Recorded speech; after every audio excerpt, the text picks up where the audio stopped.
looked at it, it said 38 a second. Yeah. We're going to go ahead and get started here again in another minute. If you all can start to find your seats.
If we could all start to find our seats here, we're going to get started in a moment.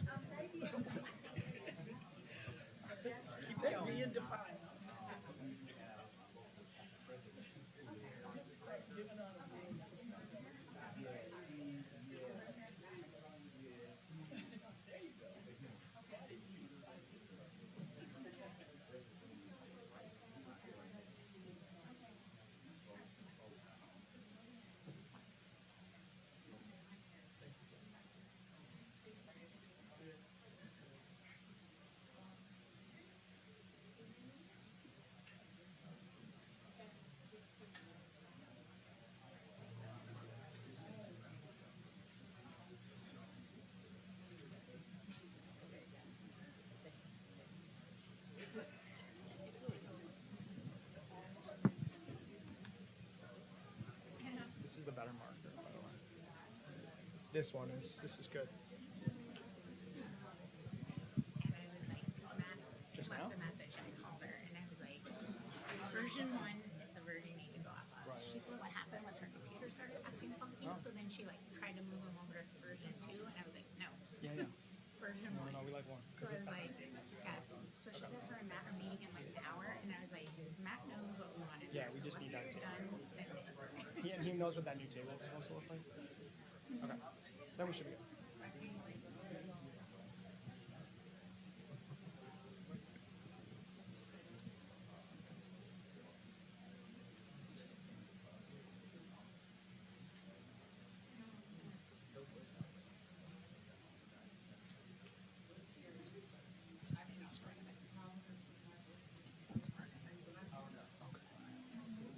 We can like occupy a certain space at once.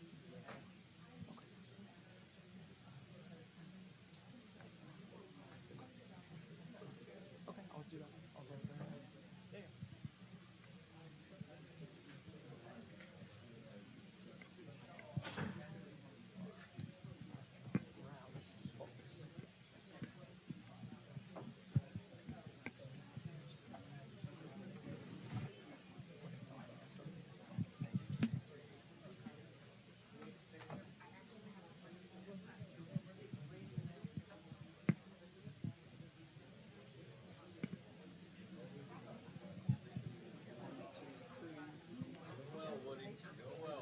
Oh yeah? All right.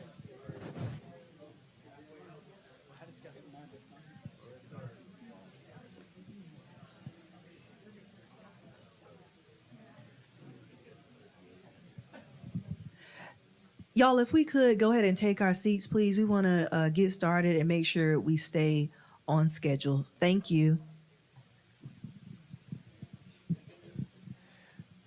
Okay, we're going to jump into this next section. This is our last section before we break for lunch. And this is a direct theme generation exercise we did from all of our conversations that we have had with you individually.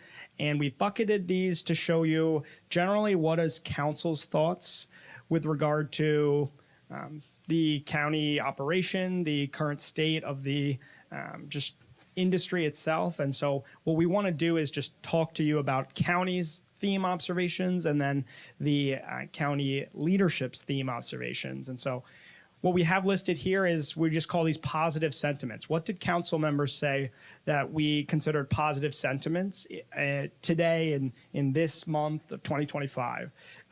We found that council members like the improved transparency. Over the last few years, transparency has gotten better with the public. There's more strategic direction generally. Council members overall feel like that direction is clearer than it has been in the past. Some of our conversation has been, can that be even more clearer? We're fiscally responsible. There is a lot of data and just statistics to show where you all fall against other counties, and you all are doing well and leaning into the growth. And council feels this. Regional relationships, this came up a lot in our conversations and is a common topic for counties as you navigate your mandate versus cities and state agencies. Council, it works well together. This is a big one. This is not something you see everywhere that you go. Councils and bodies are complicated, and there's personalities and different levels of expertise. Generally, council feels they work very well together and feel like they are productive. Aligned, they're happy about economic development continuing. And then the last one is they feel that the goals that guide the strategic plan most are fostering good governance, investing in economic development, and establishing operational excellence. One thing we found is that these are very similar to what county staff and leadership said as well. So that's also a strike of confidence for your alignment as just a leadership for everyone in the room. And so I'm curious for the council members that are in the room and that shared thoughts with us over the last few months or read through the presentation or sitting here listening to what we're talking with you about today. Does any of this stand out? Is there anything that you would like to add that you don't see up here that you are very positive or bullish on when it comes to the county as an operation itself? Please.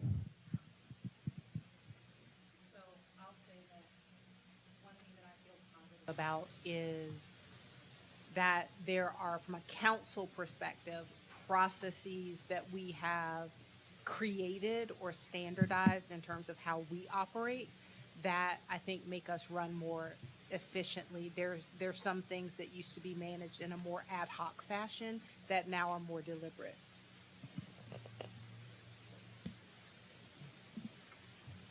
Other council members, positive sentiments about the county operation today? I will say it's kind of discussing there about council's perspective, that respectful, they like each other, get along, but also working with council and staff. We have a strategic plan, but everyone wants to keep moving things forward. And I think that's a positive as well, that we're always looking to move the needle, get things done, and figure out how we can all work together to do it. Fantastic. Please.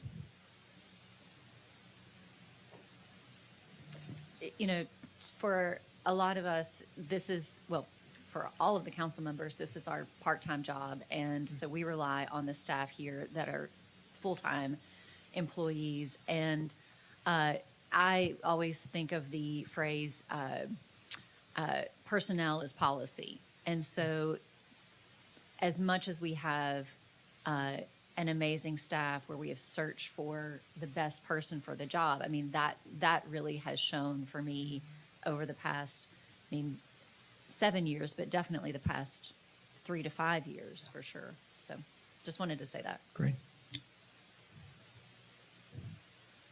Any other positive sentiments you all want to share, council members? Yes, sir.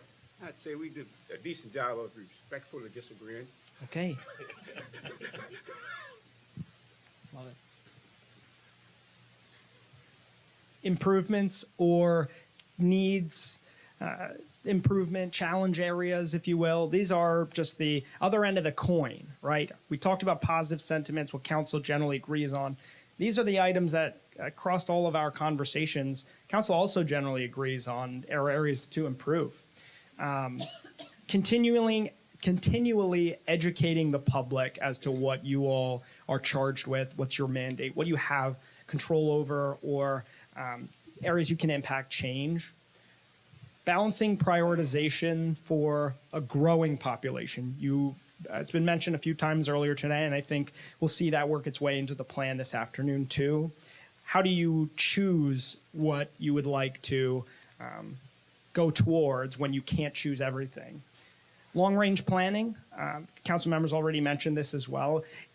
There's great work being done in this, but generally there's a consensus that there's more long-range planning that's needed. Local political dynamics came up, and this is a very broad kind of way of saying that this is a reality every political body faces or needs to navigate to be successful.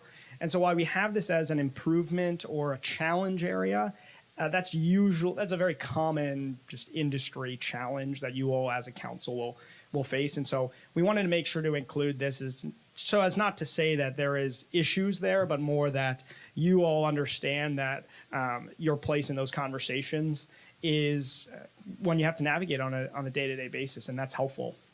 The county's narrative and storytelling. I remember having this conversation in 2022 as well, is that the story of the county will help drive where you want to go in the future. And that came through in all of our conversations with council members as well. Staying competitive, keeping up with what's the phrase, keeping up with the Joneses? Okay, I mess it up every time, so that's why I have to check. Keeping up with the Joneses, staying competitive. There's always new technologies or trendy, flashy topics, but doing the due diligence to stay competitive about what's materially impactful is really what council members are interested in. And then just, the strategic plan itself and making sure that it is driving your conversations. And is there any learning curve that you all have or need, or discussions that you all want to continue to have to make sure you're familiar enough about the strategic plan? That's the conversation we heard from council members, is that the plan itself, you can always be more familiar with it. And they all would like to be, or you all would like to be. I'm going to pause here in case council members have any thoughts about improvements, challenges, or anything else that you all generally talk about or agree that is an area for improvement that you may not see up here. Council members, what resonates with you that we're talking about here?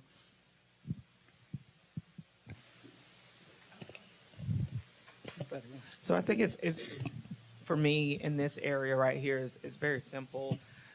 I see these, although they are areas of improvement, I think these are just things that we're constantly working on. Right. So we haven't reached the mountaintop on these items. So when I see them, yeah, sure, there are areas of improvement, but I think it's more of just one of those things that we are continuing to make progress on, some of which, like the local political dynamics, we'd have to dig deeper in that. I have my own opinion what that could look like. Right.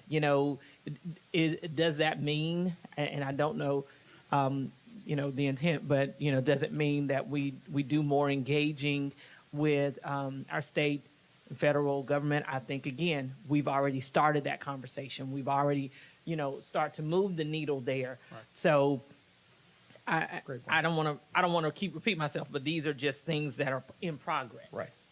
We would definitely agree with that as well. Please. I'm invoking my Councilmember Weaver hat. Council members, he gave input. He's not here, so I just want to make sure I take this opportunity to represent. Yes, I told him that I would. So under the opportunity where it says needs, challenges related to county's narrative and telling the story with intent, one of the things Councilmember Weaver talked about is that he would like for us to continue to focus some of our messaging around, what things the county has done to be more efficient and to, where possible, save the taxpayer financial resources based off the counties being more efficient or finding better cost effective ways to operate. And so that intentionality with that storytelling is something that Councilmember Weaver really hit home on in his remarks to me. Okay. Thank you. That's helpful.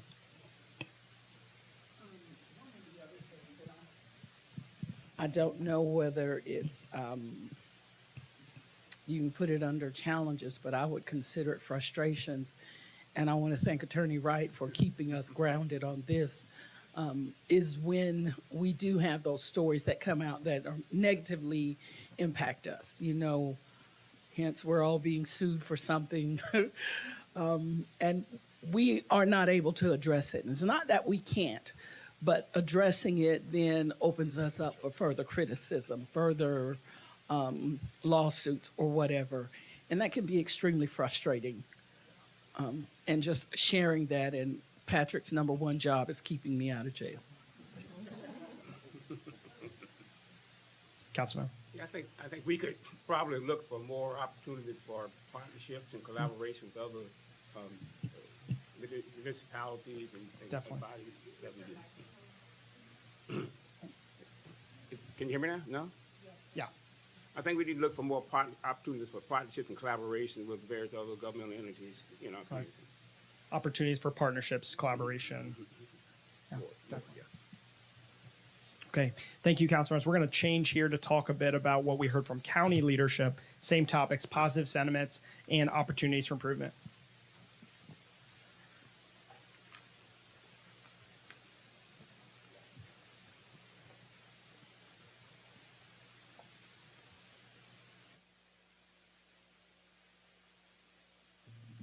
All right, thank you, Woody. As you mentioned, we'll be going through the county leadership observations.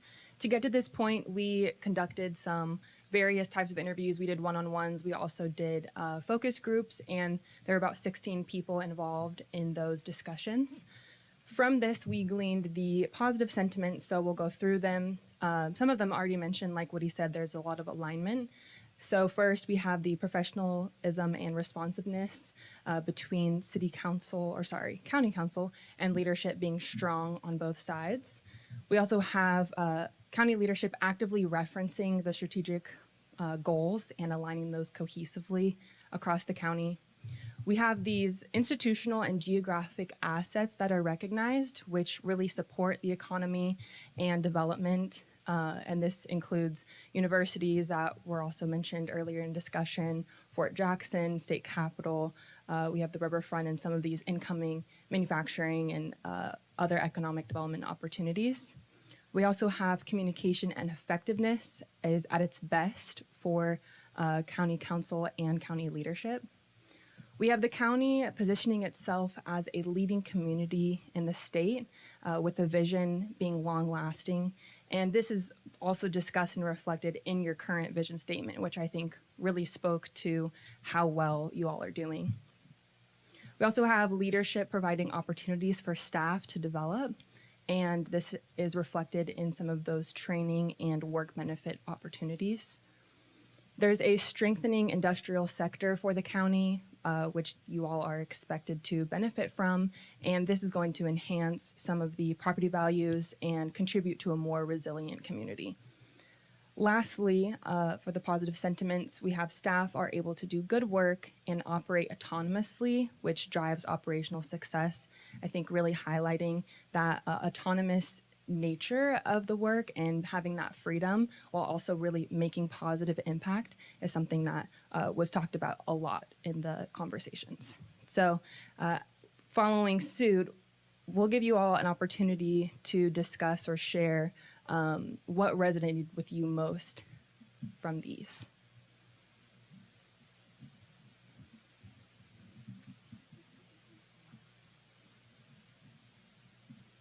Yeah, just to be clear, this is for the group of our county leadership that participated in those conversations. So she's asking us, you know, what from these positive sentiments, what's represented there, what resonates with you, what feedback and input that you have. So definitely feel free to share your remarks.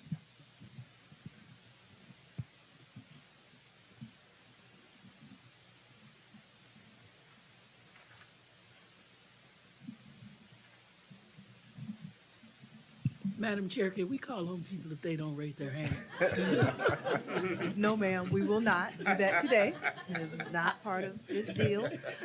If we don't, that is just fine. We can move on to the next section. Thank you. And we're also interested in council's thoughts here as well. I mean, while these conversations were about, okay, we'll hop right over here. While we're interested in management staff's thoughts around these conversations as well, this is what we heard from them in all of those same interviews we had with you. So let us know your thoughts, questions.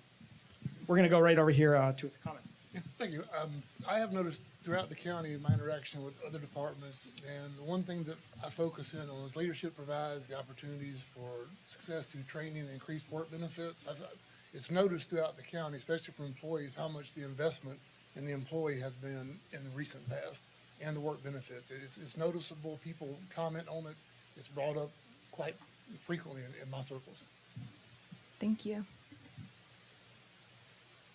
That's what I was going to say. I was going to talk about the training, that there's a lot of training, so it builds the employees up.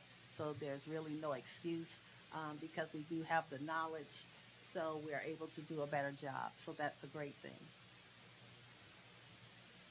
Thank you. Yeah, I wanted to wait for other people to go. One of the things I'm really excited about, to be honest with you, is to see that communication effectiveness is the best it has been for the county leadership and county council in whatever time frame the folks that weighed in on this talked about. Whenever I talk to employees, not just folks in our leadership capacity, but they talk about, being able to come to the fourth floor, me as a county administrator stopping and talking to them or having a conversation. And so those things seem really basic to me, but for whatever reason, these folks have had an interaction, at least at one point in their time frame with the county, where they felt like they couldn't do that it was not appropriate for them to do, and that it impacted their ability to involve themselves in the county in a way that they wanted to be able to. So I appreciate, quite frankly, county council that's represented here, county management and leadership, in making themselves available, making themselves accessible, and making our employees and coworkers and colleagues feel like their voices are important in our journey to serve Richland County. Absolutely. Yes, that sense of collaboration, I think, is really great to have really positive conversations here and open conversations. So thank you for sharing. Do any of the county council members have any thoughts that resonate from here? So one of the things that I'm hoping is that, particularly in regards to the staff development and increased benefits, is that we're seeing more retention so that we can continue to build institutional knowledge and just have a really reliable government services for our constituents. So hopefully that connects. Thank you. Yeah. So I think that, when we look at one of the things that kind of drives me is professionalism and the level of excellence, whether it's from council or from staff. And I think that as our council continues to govern with professionalism and being responsive and the level of excellence that we put forth, then that would also spill down and drive our employees, our administrative team and such. And we're starting to see that. I do think that we see that in several departments, but I'd love to see, all the way down. It's not just enough for, the administration to carry that professionalism and that spirit of excellence, but all the way down so that it does become, I think, Mr. Brown, what's that thing you have at the end of your email about excellence? Striving for excellence. Striving for excellence. And I think that has to be the tone and tenor of everything that we do, whether it is county council or the administration or, someone that is, works in solid waste. We want that not to just be here, but it is a common thread. And I think we're seeing that, and it's left up to people in this room to make sure that everyone embodies that I guess that theme. Thank you. Yeah, I think that definitely speaks on what you were talking about earlier too, in terms of striving and continuous improvement. And this is something that has improved as we've seen over the past and will continue as you all continue on with your strategic plan as well. If there are no other thoughts, we can move on to the areas of opportunity and improvement. So I will read through these. The first one we'll talk through is Newark County staff not being as familiar with the strategic plan because of them not being involved in the 2022 plan, and maybe the disconnect of not integrating some of those into decision making as well. There's some opportunity for internal communication improvements and having that cross-departmental collaboration. Establishing a pipeline of talent and succession planning, especially with some of the local and regional partnerships. Again, long-term planning. There's also staff morale that can be enhanced. This can be through various areas, whether that's connecting with county leaders, recognizing awards, catering vendors, or providing telework options, just some different opportunities to better enhance staff morale outside of just those particular training and work development opportunities. There's also the resiliency plan that can be formalized, and this is especially in terms of emergencies and natural disaster planning. And the last one here is bureaucratic operations. That can be a challenge in terms of hiring practices, recruitment, retention, and competing with the private sector. So, Yeah, Dishay, I do want to just add one or two thoughts here. If I think about some through lines, talent, pipeline for talent, long-term planning, long-term retention, and just making sure you have the ability to keep the quality of personnel that you have across all of your divisions and departments high, that is something that I thought stuck out amongst these.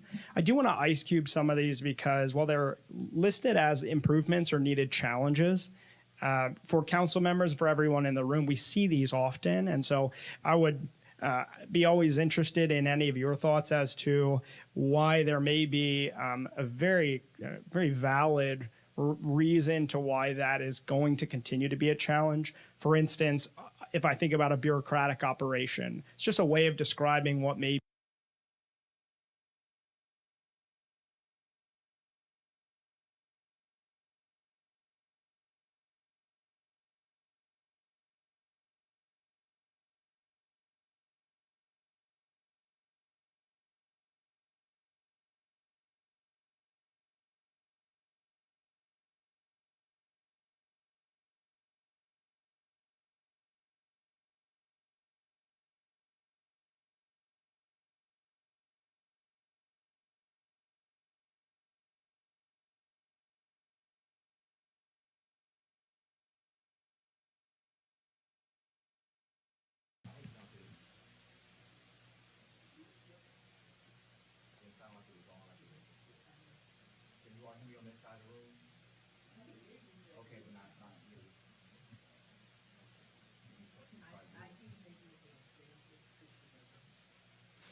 There we go. Thank you very much. Appreciate that.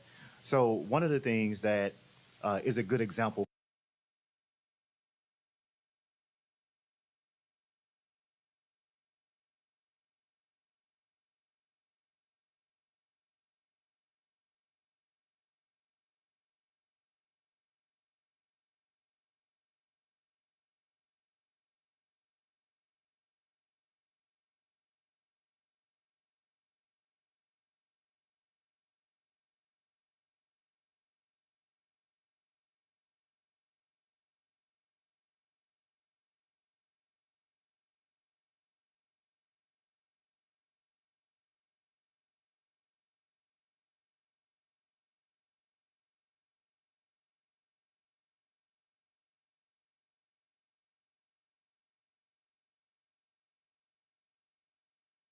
training, telework, whatever other opportunities to be on par with the private sector. That would be something from a compensation standpoint there would have to be something that would be maybe, for example, if it were a goal of the county, rather than us just generally saying that we're competing against the private sector. Certainly state governments, local governments, towns, cities, absolutely, and in general, but that's an example of a bureaucratic operation that will continue until there's an identified thing that we will want to do beyond just general conversation.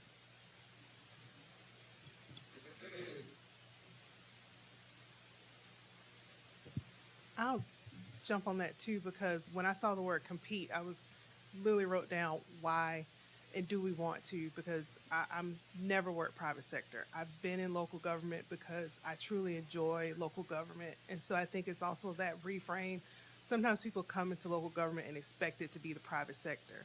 And that could be part of telling our story, like what are the benefits of local government? There are some benefits you get that you don't get in private sector.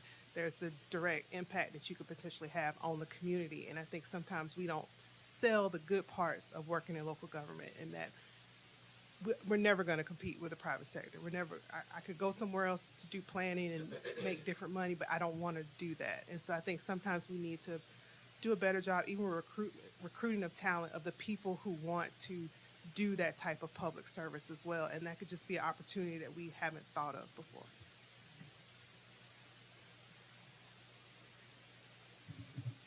Ms. Williams, I was just thinking about you, and I love local government too, because I remember asking you, how you got into this work, right? And I think that maybe a lot of our young people don't understand that this is a career path that they can be in, and the good work that they can do. So I'm with you on really helping to develop and attract talented people who want to work for their communities.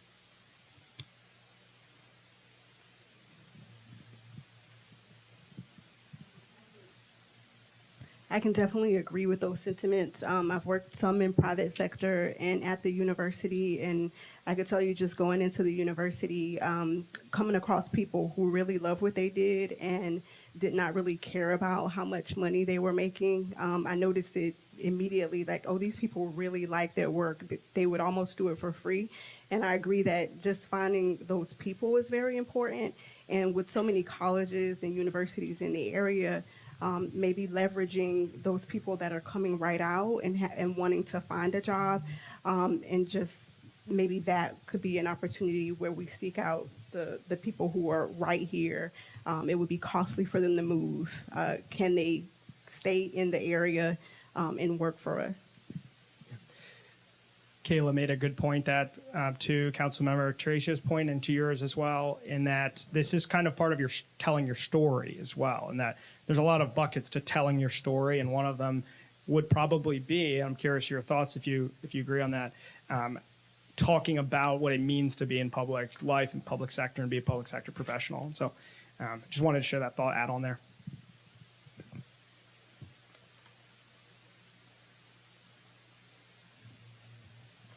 Another thought, yes. Sorry, I'm probably talking too much. But I think about when I talked to some high school students about a year or two ago, and it's probably not the best way to phrase it, but it's like I realized working in local government was a low-key kind of power trip. Like I wanted to make an improvement in my community when I was working at an organization, and I worked with the community and the council and the staff, and we got an ordinance passed that had a direct impact. And it's like sometimes it's just saying, that's why I do it, and that's why I like it, and just realizing that you can work state, you can work federal, but what you do there may not touch your neighborhood. And so sometimes it's just getting that across to high school students or getting that across to someone who wants to make a difference. You do public administration, you don't have to just, go work at the State House. Thank you. Another thought, yeah. I'll make one last comment, a personal experience that I had with my daughter, myself and my daughter who's graduating. She went to Partners program at Lexington, and they basically have a STEM program where they are actively going out and engaging with the high school students. And what was really interesting was that their head HR professional said that more than 50% of the people who participated in the program came back to work for them. And so they had created this direct pipeline going out to engage with all these students who were the top of their classes. It's a very rigorous program, and it's you have to be the top of your class to get in. And they were saying that most of those people come back and work for them because of how they invested in them just in their high school year. And I thought that was very impressive.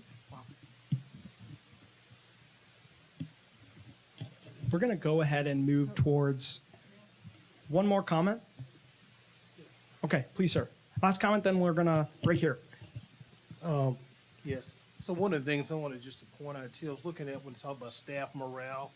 Also, when I kind of take that when you're looking at an environment, over the years I've had a number of staff members who've had opportunities to leave, but they didn't want to leave because the environment was great. So it took a lot for them to want to leave. So kind of gone along with something Mr. Brown stated earlier. I do think as it kind of trickles down from the top, from council to administration down to the leadership, I think it's important. You can recruit people and you can pay them, but if people are not happy in the environment that they're in, you're not going to stay. And that just kind of goes back to, we're losing institutional knowledge and expertise. Thank you. We are going to go ahead and break here for lunch. We have lunch right through the doors here. We're going to come back here just past the noon o'clock, probably 12:10. Give you all a little bit more time to break. And then when we come back, we're going to work on directly making changes based on what we discussed this morning to your current strategic goals. Thank you.